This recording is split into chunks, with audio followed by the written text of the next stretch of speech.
দিক থেকে এখন আমি সুইট 16। ইফতারের পরপরই আমরা বের হয়ে যাচ্ছি খুবই সুন্দর একটা জায়গায় যাওয়ার জন্য। এখানে গিয়ে আমরা কি কি করেছি পুরোটাই কিন্তু থাকছে এই ব্লগে। এই ঈদে প্রথমবারের মতো ঢাকায় এসেছে আইকনিক কোকা-কোলা রেড ট্রাক। কোন কোন লোকেশনে গেলে এই রেড ট্রাক পাবেন এন্ড এই রেড ট্রাকে কি কি অ্যাক্টিভিটি আছে পুরোটাই থাকছে আজকের এই ব্লগ। ফাইনালি আমরা চলে আসলাম রেড ট্রাকের এখানে। নিজের নাম এবং মোবাইল নাম্বার দিয়ে এন্ট্রি করে আমরা উঠে পড়লাম ট্রাকে। সো ওটাই কিন্তু এখন মজার মজার অ্যাক্টিভিটি গুলো আমরা করে নিব। সব জায়গাতে একটা চ্যালেঞ্জ থাকে, কি বলেন? এইটা হচ্ছে রিং টাচ গেম। 3টা রিং ফেলতে পারলে আমি একটা কোকা-কোলা পাবো, বাট আমার টার্গেট মিস হয়ে গিয়েছে, আমি পারলাম না। দেখা যাক দিশা।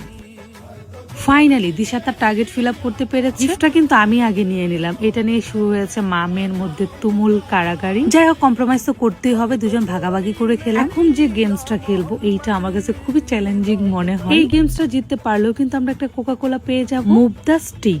কোকা-কোলা কাউন্টার বোতলে শেপ বানাতে হবে। কোথাও আটকে গেলে সাথে সাথে মিউজিক বেজে যাবে। দিশা বেচারি ট্রাই করেই যাচ্ছে। দেখা যাক ফাইনালি কি হয়। যাই হোক, আমি দেখতেছি কি হয়। উফ, বেচারি আটকে গেল, কি আর করা। এখানে আমরা হেরে গেলাম। দিশা এই গেমসে হেরে তার মিসকে নিয়ে আসছে। মিস দেখেন প্রথমে হেরে গেছে। এখন আমরা চলে আসলাম আর একটা এক্সাইটিং মোমেন্টে। নিজের তোলা ছবি ট্রাকে বড় স্ক্রিনে 1 মিনিটের জন্য দেখানো হবে। এইটা হচ্ছে মিনি ফ্রেম মোমেন্ট। আমার কাছে অনেক বেশি ভালো লাগতেছিল। এখানে দিশাকে 1 মিনিটের জন্য বড় স্ক্রিনে সুন্দর করে দেখানো হবে, যে ট্রাকের মধ্যে শুধু দিশাই থাকবে। স্ক্রিনটা জুড়ে নিজেকে মডেল হিসেবে দেখা, এইটা হচ্ছে একটা সুবর্ণ সুযোগ। এন্ড কিছুক্ষণ পরে হচ্ছে স্ক্রিনে দিশার ছবিটা সুন্দরভাবে ফুটে উঠেছে। আর এই যে পুরো ট্রাকে হচ্ছে দিশার ছবিটা দেওয়া আছে। ওয়াও, জাস্ট অসাধারণ মোমেন্ট ছিল এটা। দিশাকে স্ক্রিনে দেখতে অনেক বেশি সুন্দর লাগতেছিল, আর আমার তো অনেক বেশি ভালো লাগা কাজ করতেছিল। এখানে একটা ডোনেশন বক্স আছে। সেই বক্সে আপনি যত টাকা ডোনেট করবেন, কোকা-কোলা টিকে একই পরিমাণ টাকা যোগ করবে। লাইভ ড্যাশবোর্ডে মোট ডোনেশন আপডেট হতে থাকবে। আপনাকে দেওয়া হবে একটি কার্ড, যেখানে একটা কিউআর কোড থাকবে। এই টাকায় সুবিধা বঞ্চিত মানুষের জন্য নতুন ঈদের পোশাক দেওয়া হবে, যাতে তাদের ঈদটাও আনন্দময় হয়। দেখতে হলে 29 রমজানে কার্ডে সেই কিউআর কোড স্ক্যান করতে হবে। ঈদ ছাড়া তো ঈদ কল্পনাই করা যায় না। ঈদের আনন্দকে আরো কালারফুল করতে থাকছে কিন্তু মেহেদি কর্নার। যে পছন্দের ডিজাইনে আপনার হাতকে রাঙিয়ে নিতে পারেন মেহেদির সুন্দর কালার। এই রেড ট্রাকটি ঢাকার মোট 8টি স্পটে ঘুরবে। যারা মোহাম্মদপুর ধানমন্ডি এরিয়াতে আছেন তারা কিন্তু এই রেড ট্রাকটি পেয়ে যাবেন ধানমন্ডি রবীন্দ্র সরোবরে এবং হচ্ছে মোহাম্মদপুরে টোকিও স্কোয়ারে। তো এই ফেস্টিভ এক্সপিরিয়েন্স একদম মিস করা যাবে না। So thank you everyone.